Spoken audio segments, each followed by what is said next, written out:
pas avec au cœur de l'actualité ce drame dans la Manche. Au moins 12 morts qui ont péri dans le naufrage d'une embarcation, un bateau de migrants.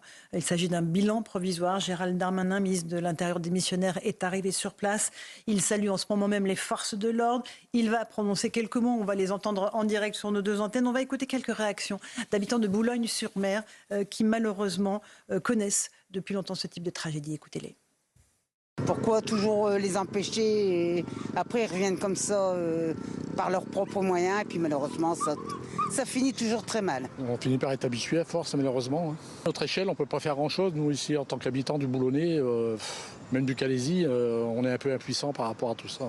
Parce que quand on apprend ça d'une ville comme Boulogne-sur-Mer, qu'à chaque fois il y a des naufrages, il faudrait qu'un peu que ça cesse, parce que franchement c'est triste de voir ça à l'heure actuelle, quoi. Les gens se font de l'argent en les faisant passer. Il y aurait peut-être d'autres moyens à réfléchir, et pas que ce soit avec des passeurs, comme en fin de compte ce sont des trafiquants d'humains en fin de compte, vous voyez.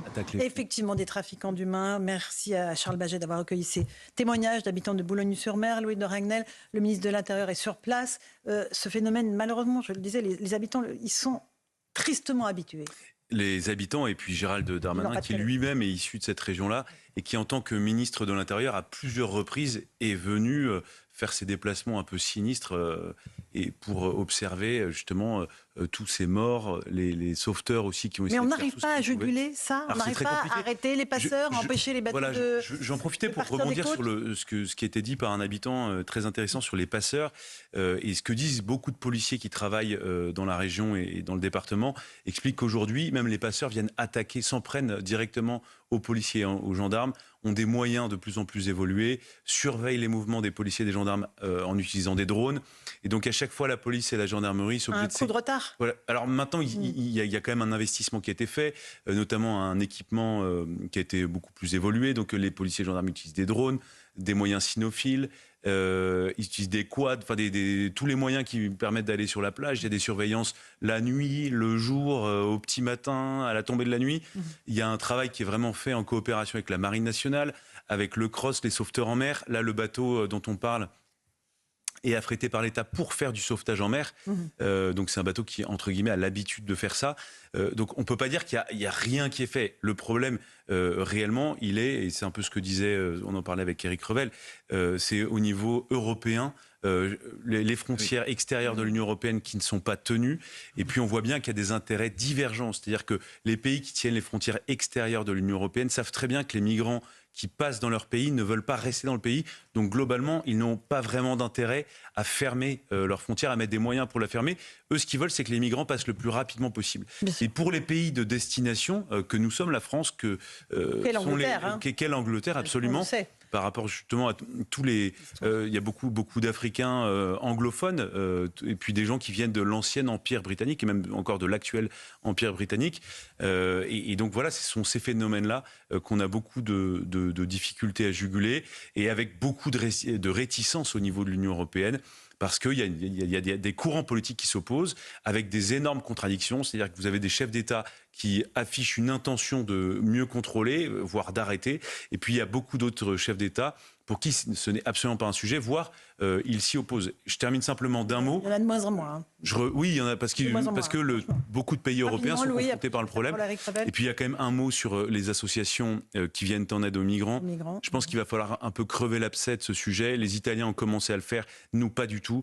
On vit un immense paradoxe où le ministère de l'Intérieur délègue, entre guillemets, à ces associations l'accueil et la prise en charge de ces migrants. Donc nous finançons ces associations qui ensuite... Qui viennent en aide aux migrants. Qui viennent en aide aux migrants, mais qui s'en servent comme d'une arme politique, parce qu'ils servent un projet politique. Et ensuite, systématiquement, dès qu'il y a une décision d'expulsion qui est prononcée par la justice administrative, eh bien, vous voyez ces associations donc financées par l'État, voilà, qui viennent essayer de casser les décisions qui sont prises. Et donc, c'est un peu le serpent qui se mord la queue. Et je pense qu'à un moment donné, un jour ou un autre, il va falloir qu'on crève cet abcès-là. Mais ça n'a pas été prévu dans la loi Asile et Migration, en tout cas, qui a été votée. Bien sûr, Laurence. Mais parce que je pense qu'un jour, on sera obligé d'assumer, de dire que le ministère de l'Intérieur prend en charge l'intégralité de l'accueil, de la gestion des migrants. Ça va, mais même sur la dimension humanitaire, parce que si vous déléguez cette mission-là, qui est très importante dans sa dimension humaine, et aussi dans la gestion du traitement, du suivi des dossiers. Si vous déléguez ça à des associations exclusivement, dont la plupart des membres sont des gens d'ultra-gauche et qui veulent simplement organiser la plus grande submersion migratoire dans notre pays, eh bien on n'arrivera pas au bout de ce sujet. On attend toujours la prise de parole de Gérald Darmanin. Éric Oui, c'est Revel. vrai, ces associations, je dirais, prennent en chantage un peu notre humanité. C'est-à-dire que, bien sûr qu'il faut secourir des gens qui sont en mer et qui, au péril de leur vie, traversent des frontières maritimes. Mais on voit bien aussi que ces associations ne vivent de subventions, ne survivent que parce que ce trafic humain continue quand même. Et puis, sans vouloir être trop anxiogène, le réchauffement climatique, vous avez abordé le sujet tout à l'heure, va évidemment inonder de nouvelles terres, va donc déplacer des populations, et le flux migratoire auquel il faut s'attendre dans les années qui viennent va être très important. Alors, depuis très longtemps, hein, et c'est vrai pour la France, on n'est qu'au début de ce phénomène. Par l'ancienne Caisse centrale de coopération économique qui est devenue l'Agence française de développement, une de ses filiales, la Proparco, crée des projets industriels d'emploi sur place dans ces pays. Mais en fait, ça ne sert pas à grand-chose. Il y a une démographie puissante, il y a le réchauffement climatique et malheureusement... Et l'attrait de l'Eldorado européen. Et puis une Europe passoire. Le mirage. On est le mirage, c'est ce que je disais, l'Europe passoire, l'Europe mirage. Mais vous avez des pays qui ont tenté... Non mais je vous donne un exemple. Giorgia Meloni à la tête de l'Italie. Oui, alors elle a été condamnée par des postures morales depuis le début de son arrivée au pouvoir. Sauf qu'aujourd'hui, son déclaratif, ce qu'elle a dit, l'intention de maîtriser les gens qui arrivent sur les côtes italiennes, eh bien, ça a eu un effet dissuasif. Elle est allée voir chacun des chefs d'État des pays du sud de la Méditerranée et elle leur a tenu un discours de vérité honnête, franc. Elle a payé aussi. Les chiffres exacts, Et globalement, du coup, les chiffres sont en baisse. Alors, on va écouter Gérald Darmanin, ministre de l'Intérieur démissionnaire, qui se trouve à Boulogne-sur-Mer à propos de ce naufrage de bateaux de migrants. Bien, à la demande du président de la République, je me suis rendu cet après-midi, donc ici à Boulogne-sur-Mer, monsieur le maire, d'abord pour remercier les pêcheurs et les services de secours sous l'autorité du préfet maritime et du préfet du département du Pas-de-Calais qui, toute la matinée, tout le début de cet après-midi, ont apporté secours à un naufrage d'une embarcation extrêmement frêle, puisque sur un petit bateau de moins de 7 mètres, 70 personnes s'étaient fait entasser par des passeurs partant des côtes boulonnaises pour aller évidemment se rendre en Grande-Bretagne. Et les secours sont intervenus extrêmement vite. Et encore une fois, je voudrais remercier les pêcheurs qui sont intervenus et bien évidemment aussi tous les fonctionnaires de l'État, quels qu'ils soient, les militaires, les douaniers, les policiers, les gendarmes, les sapeurs-pompiers et puis les associations de protection civile. Cette rapidité des secours a permis de sauver de trop nombreuses vies, puisqu'il y a évidemment 51 personnes sauvées, vous le savez, dont 2 personnes qui sont malheureusement encore en urgence absolue. Et malheureusement 12 personnes déclarées décédées, une dizaine de femmes, de ce que j'en sais, dont certaines seraient mineures.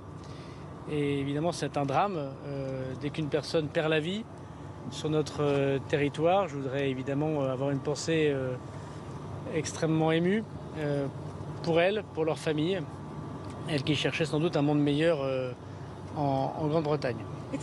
Je voulais évidemment redire une nouvelle fois la détermination de notre pays, d'abord d'accueillir les personnes qui sont sur notre sol et qui demandent l'asile. Ces personnes qui sont sur le territoire du Nord-Pas-de-Calais, de la Somme, ont le droit de demander l'asile sur notre pays. Malheureusement, moins de 5% d'entre elles demandent l'asile en France. Ce qu'ils veulent, c'est partir, vous le savez, depuis de très nombreuses années en Grande-Bretagne. Et le fait que nous avons énormément mis de moyens, d'abord à Calais, bien sûr sur le tunnel sous la Manche, ensuite vers Dunkerque, puisqu'il y avait beaucoup de départs il y a 2 ans à partir de la côte dunkerquoise, font qu'aujourd'hui il y a beaucoup d'embarcations de personnes qui veulent aller en Grande-Bretagne à partir des côtes boulonnaises et puis jusque dans le Cotentin.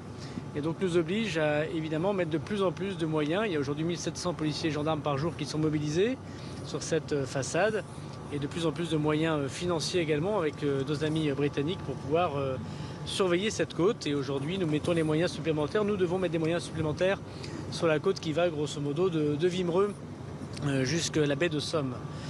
Donc évidemment ce matin c'est un drame qui nous touche tous. Et en remerciant tous les secours qui ont pris des risques pour leur vie en sauvant ces 51 personnes, et évidemment à déplorer ces 12 décès qui, une nouvelle fois, font de la mer de la Manche, que nous aimons tant, en tant qu'élus de la région, un lieu où les femmes, les enfants, les hommes meurent sous le coup des passeurs qui sont de véritables criminels. Et je voudrais ici remercier Monsieur le procureur de la République qui nous accompagne, qui a ouvert une enquête évidemment, puisque les passeurs, souvent d'origine étrangère, touchent beaucoup d'argent pour pouvoir faire passer des personnes justement en Grande-Bretagne et sont les responsables, sont des criminels. Je voudrais constater que la loi immigration que j'ai fait adopter avec le Parlement donne désormais des moyens extrêmement importants puisqu'on risque de 15 à 20 ans de prison désormais pour le crime qui a été commis ce matin. Monsieur le ministre, au-delà des moyens humains et sécuritaires que vous mettez en avant, les drames dans la mer du Nord se font quasiment plusieurs fois par an, les morts s'accumulent. Est-ce qu'il y a vraiment une solution ? Alors d'abord, moi je voudrais remercier le travail que font les policiers et les gendarmes parce que j'ai constaté dans l'année 2023, comme vous en avez fait la une de beaucoup de vos journaux, le fait qu'il y ait moins de gens qui est passé en Grande-Bretagne. Mais il y a quand même plus de 20 000 personnes qui passent en moyenne en Grande-Bretagne, même si ce chiffre a baissé. 60% des embarcations, puisque c'est d'abord tout, quand nous intervenons, c'est évidemment pas simplement pour tenir la frontière pour nos amis britanniques, c'est pour empêcher les gens de prendre la mer dans des conditions extrêmement dangereuses, comme on l'a encore vu ce matin. Nous empêchons des personnes de prendre la mer pour les protéger. Et 60% des embarcations aujourd'hui connaissent un stop par les policiers et les gendarmes avant qu'ils n'arrivent à mettre les bateaux dans la mer. Et il n'y a pas plus de bateaux qui vont à la mer que dans les années précédentes. Simplement aujourd'hui, par l'appât du gain, vous comprendrez que là où il y avait 30 à 40 personnes qui étaient sur ces bateaux, des petits bateaux avec une petite motorisation, aujourd'hui ils sont 70 à 80 personnes sur les mêmes bateaux. Et ce qui s'est sans doute passé, l'enquête le dira sous l'autorité de Monsieur le procureur de la République, c'est que ce bateau s'est sans doute très rapidement affaissé sur lui-même et moins de 8 personnes avaient un gilet de sauvetage ce matin fourni par les passeurs. Ce qui condamnait à la mort certaine d'une grande partie des personnes si nous n'arrivions pas très vite. Donc ce que nous faisons fonctionne. Il n'y a plus aujourd'hui d'intrusion dans le port de Calais, dans le tunnel sous la Manche, contrairement à il y a 20 ans, de moins en moins de départs du côté de la côte belge et dunkerquoise. Mais évidemment, c'est une continuité sans fin puisque les gens, pour répondre à votre question, veulent partir en Grande-Bretagne et ce ne sont pas les dizaines de millions d'euros que nous négocions chaque année avec nos amis britanniques qui ne payent qu'un tiers de ce que nous dépensons, nous, l'État français, depuis très longtemps. Moi, je voudrais remercier tout le travail qui a été fait depuis de très nombreuses années, du démantèlement de la jungle de Calais par le ministre Bernard Cazeneuve jusqu'à ce que nous essayons de faire aujourd'hui avec des moyens extrêmement importants. Nous devons absolument, et ça c'est un point très important, rétablir des relations particulières avec nos amis britanniques. Le nouveau gouvernement britannique a évoqué un reset avec l'Union européenne, pour reprendre le mot du Premier ministre britannique. J'ai eu de très nombreux échanges avec 4 ministres de l'Intérieur britanniques depuis que je suis en responsabilité. Je remercie Madame la ministre Cooper.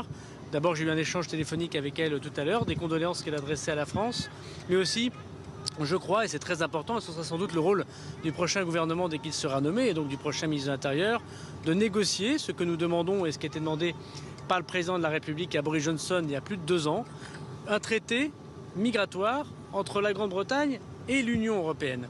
Parce qu'aujourd'hui, les personnes qui vont, aujourd'hui c'est sans doute des personnes de la Corne de l'Afrique qui ont été concernées par ce drame, qui vont en Grande-Bretagne, ils vont pour rejoindre une famille, pour y travailler parfois dans des conditions qui ne sont pas acceptables en France. Et il est important de rétablir une relation migratoire classique avec notre ami et voisin la Grande-Bretagne. Sinon, nous n'arrêterons évidemment pas, malgré tout l'effort que font les policiers et les gendarmes, ces difficultés qui touchent le nord de la France. Est-ce qu'on peut connaître le périple de l'embarcation ? Je vais te laisser Monsieur le procureur de la République peut-être répondre, puisque l'enquête est ouverte sur ce qu'il sait de l'enquête et notamment de l'embarcation, peut-être s'il le souhaite. Mais à quelle distance de la côte a eu le drame ? Excusez-moi. Donc d'abord une enquête a été ouverte des connaissances des événements des chefs d'aide à étrangers en situation irrégulière aggravée par les circonstances de bandes organisées et donc de risque d'infirmité ou de mort. Donc c'est un délit qui est puni de 15 ans de réclusion criminelle, d'association de malfaiteurs en bande organisée et également d'homicide involontaire aggravé. Donc ces investigations sont conduites par l'OLTIM, l'Office de lutte contre le trafic illicite de migrants, qui a actuellement à 33 personnes qui sont auditionnées, les personnes qui ne sont ni décédées naturellement et par ailleurs les personnes qui ne sont pas hospitalisées puisque 12 personnes sont encore hospitalisées.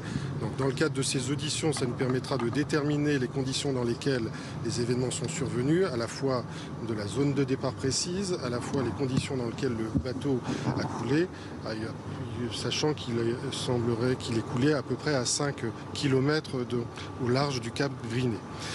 Par ailleurs, donc, ces faits interviennent dans une succession d'événements puisque le parquet de Boulogne-sur-Mer a connu depuis le début de l'année de 8 événements concernant donc des naufrages avec 33 décès pour le ressort de Boulogne-sur-Mer. Je ne compte pas les autres décès qui sont intervenus et qui portent un nombre plus élevé sur l'ensemble de la côte française. Actuellement, donc, nous avons au sein du parquet de Boulogne une vingtaine d'affaires, donc d'enquêtes qui sont conduites pour remonter des filières d'immigration clandestine, de mise à disposition de bateaux. Et cette année, nous avons jugé 84 personnes, donc soit en flagrance, soit sur des affaires donc, de démantèlement de filières concernant des faits des étrangers en situation irrégulière. Voilà les seuls éléments que je puis vous donner. Actuellement, sur les nationalités, nous avons des informations qui nous permettent de considérer que ce sont des personnes d'origine africaine, essentiellement d'origine érythréenne, mais nous n'avons pas d'éléments consolidés qui nous permettraient de dire d'une part les nationalités précises par nature de nationalité, ni les tranches d'âge précises des 12 décédés, sachant que nous avons 6 mineurs et une surreprésentation féminine, comme l'indiquait Monsieur le ministre, puisqu'il y a 10 femmes qui sont décédées. Elles sont mortes noyées ou elles sont mortes... Ce sont les investigations. Voilà donc pour les mots de Guirec Lebras, le procureur de Boulogne-sur-Mer, après ce drame en mer, cette embarcation avec une 70 personnes, 12 personnes décédées, 10 femmes, parmi elles des femmes mineures, essentiellement donc des Africaines, des Érythréennes, selon ce procureur. Qui a aussi, et c'est important de le noter, Jean-Sébastien Ferjou, expliqué les efforts qui sont faits pour tenter de démanteler ces filières de passeurs. 84 personnes ont été jugées depuis le début de l'année, a été dit. Il n'empêche, les embarcations prennent la mer tous les jours, avec des drames à la clé tous les jours, ou presque. C'est ça le véritable paradoxe. Notamment pendant l'été. Personne ne peut nier qu'il y a des efforts qui ont été faits par la police française pour justement essayer d'endiguer ces flux-là, même si la presse britannique, de son côté, considère que les Français, dans un certain nombre de circonstances, ferment les yeux sur certaines embarcations en disant après tout, s'ils sont passés au Royaume-Uni, nous ne les avons plus à Calais, ce qui a certainement existé un peu dans le passé.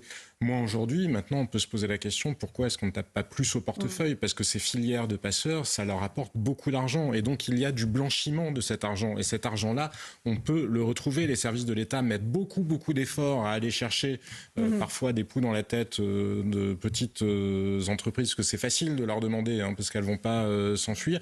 Certainement moins vis-à-vis de gens qui gagnent beaucoup d'argent dans ces filières-là, qui relèvent d'un véritable esclavage humain, parce que c'est de trafic d'êtres humains dont il s'agit, et peut-être y a-t-il un défaut de volonté politique malgré tout, encore là-dessus, parce que c'est vrai que la relation entre le Royaume-Uni et la France, même si un nouveau traité, et Gérald Darmanin l'a rappelé, a été signé en 2022, il y a quand même beaucoup de mauvaise volonté de part et d'autre, puisque les Français disent, mais écoutez, regardez, vous voyez bien que vous continuez à être un moteur aspirant, puisque les gens qui arrivent à passer, vous les intégrez, et donc gérez votre problème avec des Britanniques qui disent, mais nous vous payons pour les... Bref, et chacun...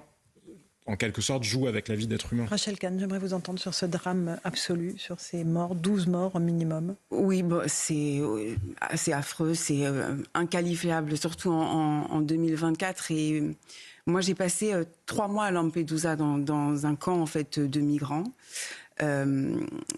Et c'est tout un parcours pour ces personnes-là. C'est-à-dire que c'est tout un parcours depuis chez eux où ils quittent tout, ils sont prêts à tout quitter. Des femmes enceintes, des enfants. Pour un mirage, encore une fois. Pour un mirage, et surtout pour toute une série de passeurs qui, effectivement, vous avez raison de le rappeler, les maltraitent. C'est de la maltraitance en leur prenant tout leur argent. Ensuite, ils sont sur les côtes libyennes où ils subissent des sévices sans nom. Et je ne vous parle même pas de ce qui se passe sur les femmes et les enfants, des jeunes filles, pour arriver là à s'échouer dans la mer.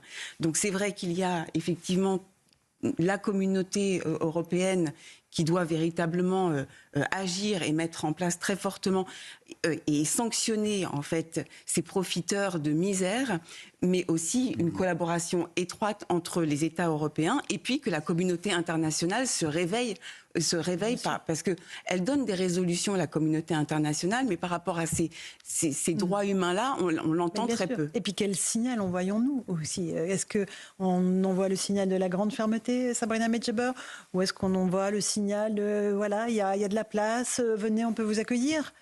C'est ça aussi, c'est quel signal on envoie vers ces pays? Alors, je pense... Nous, l'Europe. Oui, alors nous, l'Europe, nous et envoyons un signal, et le Royaume-Uni, un signal de très grande fermeté avec les faibles et de faiblesse avec les forts. En réalité, c'est que l'immigration, de toute façon... c'est une donne qui va s'accroître, c'est une donne que le politique ne peut pas escamoter du débat démocratique. Plusieurs pays européens ont pris en main cette question. Je pense à l'Italie, je pense au Danemark, je pense à l'Angleterre. La France, elle doit aussi prendre ses responsabilités, non pas par rapport à l'idéologie de l'immigration, c'est-à-dire celle de finalement la figure du migrant, délinquant, etc., mais celle vraiment de l'intégration sociale et culturelle de l'immigration. Il faut vraiment que la France réfléchisse à comment faire pour que l'État français, qui est un État-providence, c'est-à-dire un État où la communauté nationale existe, où l'État finance la communauté nationale, non, contrairement aux États, par exemple aux États-Unis ou l'Angleterre, qui sont des modèles multiculturalistes qui érodent la solidarité nationale, eh bien, il faudrait penser à comment intégrer sur le plan culturel et économique toutes ces personnes sans leur faire miroiter effectivement le mirage des aides sociales, le mirage du travail, le mirage d'une santé économique qui permettrait à tous de s'intégrer par le travail et donc de s'intégrer par la culture et la voie économique.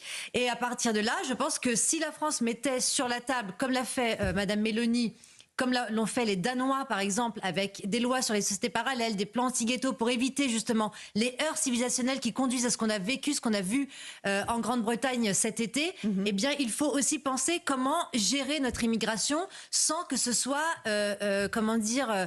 une forme d'imprécation, une forme d'idéologie mortifère. Comment accepter finalement la gestion d'une immigration saine pour un État sans que cela ne conduise à des heurts civilisationnels? Il s'agit, et on a entendu le procureur, de ressortissants érythréens.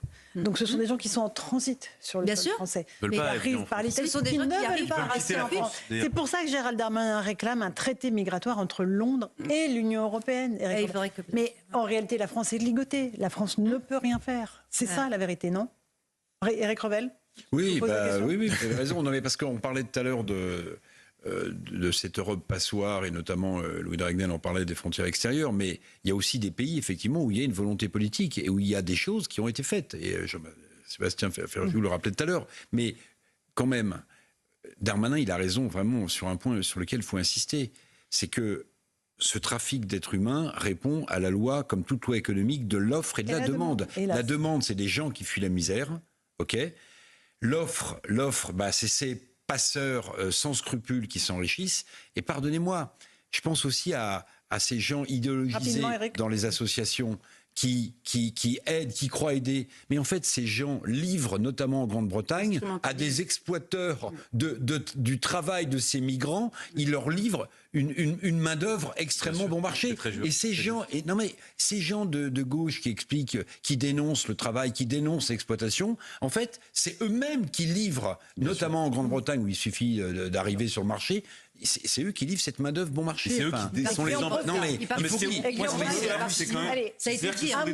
Ils défendent en fait les passeurs. Moi, c'est ça qui me heurte. Quand on voit que dans le bateau, ceux qui font du bateau savent qu'un bateau de 7 mètres, jamais on peut mettre 70 personnes dessus. Non, mais même 20, même 30, c'est beaucoup trop. Enfin, voilà. Donc, s'ils font ça et qu'ils donnent des gilets de sauvetage à seulement 8 personnes sur 70, ils savent très bien ce qui va se passer. Ils les envoient à la mort. Et donc, la lutte, elle doit se faire aussi pour démanteler tous ces réseaux de passeurs, mais qui souvent sont eux-mêmes des Érythréens, sont eux-mêmes issus des communautés qu'ils transportent. Et sans, là pour le coup, une vraie coopération européenne entre les services de police européens, je sais qu'entre, par exemple, les services français et les services allemands, la coopération se passe très bien, parce qu'il y a beaucoup de liens. En fait, les passeurs, souvent, viennent déposer, prennent l'argent et ensuite partent en Allemagne ou dans un autre pays de l'Union européenne. Mais c'est vrai que c'est le travail sur lequel il faut intensifier tous les efforts, puisque sans passeurs, en réalité, les migrants partent pas tout seuls. On commande pas comme ça des Zodiacs qui font 7 mètres sans ordinateur. Et on parle de 700 traversées depuis le début de l'année. Non, mais c'est colossal. Industriel, encore une fois. Et puis, faut quand même imaginer que tout l'écosystème local est tellement imprégné par cette dramatique actualité que si vous allez dans des magasins de sport, par exemple, je sais pas, Decathlon à Boulogne-sur-Mer, vous pouvez pas trouver de gilet sauvetage. Non, mais même parce qu'il y a des arrêtés d'interdiction de vente dans des magasins de sport de tout objet nautique qui permet de flotter. Et donc c'est tout un écosystème, toute une région qui vit comme ça avec l'empreinte du deuil, des naufrages, de la misère, de gens pour lesquels ils n'ont aucune haine évidemment. Ce sont les premiers à pleurer. Dès lors qu'il y a des morts noyés, c'est les premiers à détester les passeurs et ce sont les premiers aussi à subir les squats illégaux de migrants qui viennent au bout de leur jardin et qui leur mènent de facto la vie impossible puisque c'est sans respect de la loi, sans respect des normes sanitaires. Enfin bref, et donc il est vraiment temps de s'attaquer à ce problème dans toutes les dimensions. Mais on vient de voter une loi asile et immigration, encore une fois, qui n'a résolu aucun des problèmes. Chère Laurence, la loi asile et immigration, elle concerne le droit français. Ouais. Voilà. Si la France fait adopter une loi un tout petit peu plus ferme, parce que globalement, c'est pas une loi qui règle tous les sujets, elle est un chouïa plus ferme que ce qui existait par le passé, et que par ailleurs, vous avez d'autres pays de l'Union européenne qui ne jouent pas le jeu. Je pense par exemple, alors là je pense pas qu'il soit passé par ce pays-là, mais l'Espagne qui a un rôle très ambigu dans sa politique migratoire. Bien, en fait, on est tout seul et là c'est les limites en fait de la coopération européenne. Et moi je me souviens, puisque Gérald Darmanin l'a cité, je me souviens de Bernard Cazeneuve lorsqu'il était ministre de l'Intérieur, qui avait rétabli les contrôles systématiques aux frontières, mais réellement systématiques jour et nuit le long de la frontière franco-italienne après les attentats qui avaient frappé Paris en 2015. Ça fonctionnait très bien, il n'y avait aucun habitant. Tous les habitants comprenaient ce qui se passait et personne ne se plaignait d'ouvrir son coffre dès qu'il y avait un contrôle de police parce qu'ils savaient que c'était dans l'intérêt général. Un dernier mot, Jean-Sébastien Ferjeux. On pourrait rétablir des contrôles automatiques aux frontières si tant est que l'administration des douanes existe toujours, parce qu'on l'a démantelé malgré tout, il y a un problème de moyens humains, mais le Conseil d'État a décidé en application du droit européen que si une personne de février dernier n'avait pas de papier pour rentrer sur le territoire, il n'était pas possible aux policiers français qui l'arrêtaient ou qui la contrôlaient de la renvoyer à l'extérieur du territoire français. Donc de toute façon, il y a une telle absurdité en quelque sorte du discours politique français qui martèle, qui veut endiguer les flux migratoires, et par ailleurs une réalité institutionnelle qui fait qu'on ouvre de facto. On est entravé par nous-mêmes. Parce qu'il y a la question du financement des associations, même s'il faut aussi, il y a des associations qui font aussi un travail humain, parce que souvenons-nous que ce sont des êtres humains. Donc il y a une part du travail de ces associations-là qui est utile, parce qu'il s'agit quand même d'aider des gens qui sont, des personnes comme nous tous, évidemment. Mais il y a aussi cette réalité juridique. La Cour européenne des droits de l'homme, la Cour de justice de l'Union européenne, le Conseil d'État français, le Conseil constitutionnel, regardez la fameuse loi immigration, elle a été expurgée de tout ce qui la rendait plus dure que l'état du droit précédent, mais c'est aussi un défi politique vertigineux. C'est aussi un défi politique qu'il faudra gérer, parce que la marge de souveraineté populaire qui reste aux populations européennes est très faible, que ce soit en France ou au Royaume-Uni. Une des clés du Brexit, c'était le contrôle des flux migratoires. Mais regardez où on est le Royaume-Uni. Mais il ne faut jamais oublier que ces personnes préfèrent quitter leur pays quitte à mourir en mer, en fait. Et c'est ça le truc. Je trouve que dans nos politiques, la détresse, on est dans un monde, ces richesses du monde, pauvreté des nations. On parlait du dérèglement climatique, mais la question politique aussi, elle est majeure. On critique beaucoup l'Occident, on critique beaucoup la démocratie. Ce sont des territoires où les hommes n'ont pas la possibilité de vivre libre et de s'épanouir librement. On parle des territoires d'où partent ces migrants, évidemment. Allez, même si c'est le dernier mot. Sur ce point-là, et c'est un grand paradoxe aussi, il faut le rappeler, bien souvent ceux qui partent sont ceux qui ont les moyens de partir, c'est-à-dire que les plus pauvres et les plus précaires. Le passage coûte 4 à 5 000 euros. Très cher. Parfois, c'est tout un village qui se cotise. L'armature intellectuelle pour se projeter dans un voyage.